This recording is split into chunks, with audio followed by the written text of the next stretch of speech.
What's going on, guys? I am Controlled Pairs, and this is Controlled Pairs Gaming.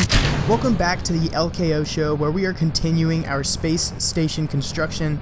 Like so many other guys playing Kerbal right now, I was really fascinated by the introduction of the new heating effects with the full release of the game, and more recently and more specifically with the radiator parts that were introduced with the release of Kerbal Space Program 1.03 and 04.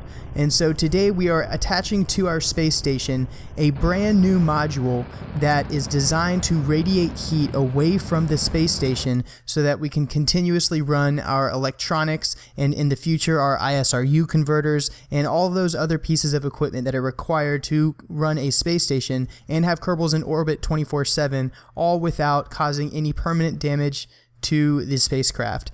And in addition to that, it just gives me another opportunity to practice this orbital rendezvous and to add another really cool looking module to the space station, which is always a bonus. Now, I left this orbital mechanic view in the video because I thought it was really interesting and actually pretty lucky and, okay, fine, a little bit skillful that I managed to take off and on my very first attempt managed to get within a 10-kilometer rendezvous of the space station with my vessel immediately off of takeoff. So my circularization burn will also serve as my rendezvous burn, and I managed to pull that off miraculously. Sometimes that just happens, most of the time it does not.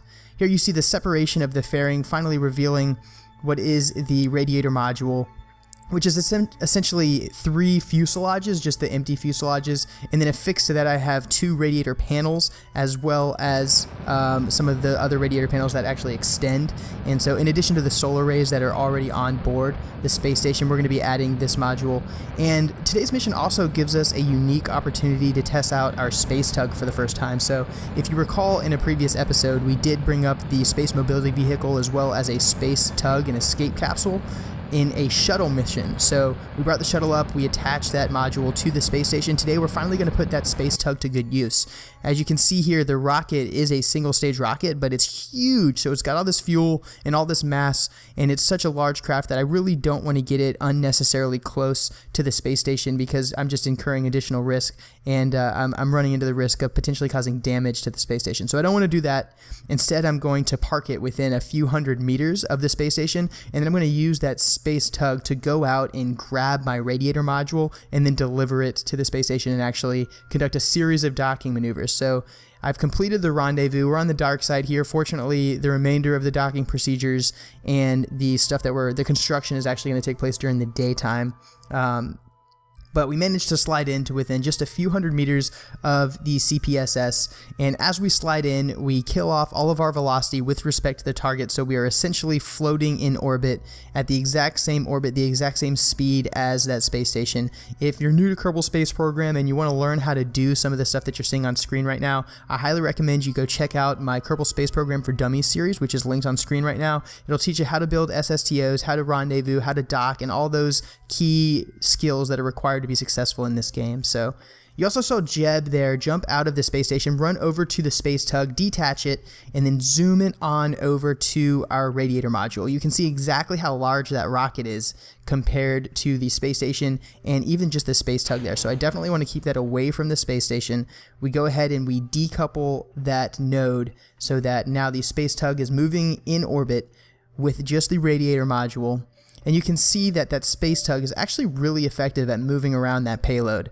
The payload doesn't have a lot of mass, but it's a really good opportunity to test out the capability of the space tug, and Jeb does a great job piloting it and actually works out really well. That space tug is powered by Werner engines, so instead of having the monopropellant on board as the sole method of control, which it does have some monopropellant on board for the space mobility vehicle, but other than that, it's actually just liquid fuel and oxidizer powered by those Werner engines as Jeb brings over that payload and manages a good dock with the space station of the radiator module. So we come in at kind of a weird angle, we just disengage our SAS and we let the magnets do their work, and they easily connect the module to the space station, and we have finally got it all squared away.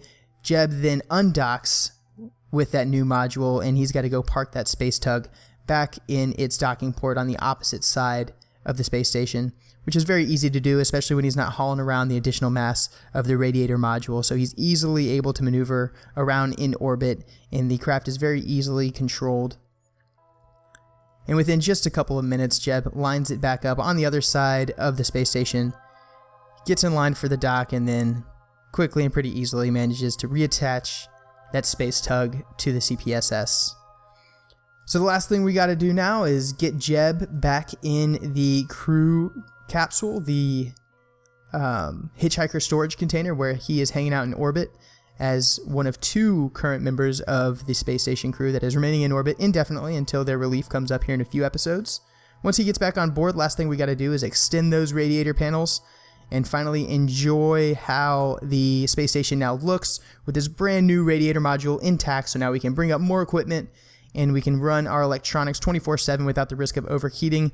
And finally, we do have a drone core on board that rocket that delivered the radiator module to the space station. So we orient that retrograde, decrease its velocity, and put it on a suborbital trajectory where it burns up in the atmosphere and it no longer poses a risk to anyone that is in orbit traveling around in space. Guys, thanks so much for checking out today's episode. I really hope that you enjoyed it. If you want to learn more about my channel, which I certainly encourage you to do, check out that video on the left. It'll tell you what I'm all about and how I believe gaming is about, finding those awesome moments and sharing them.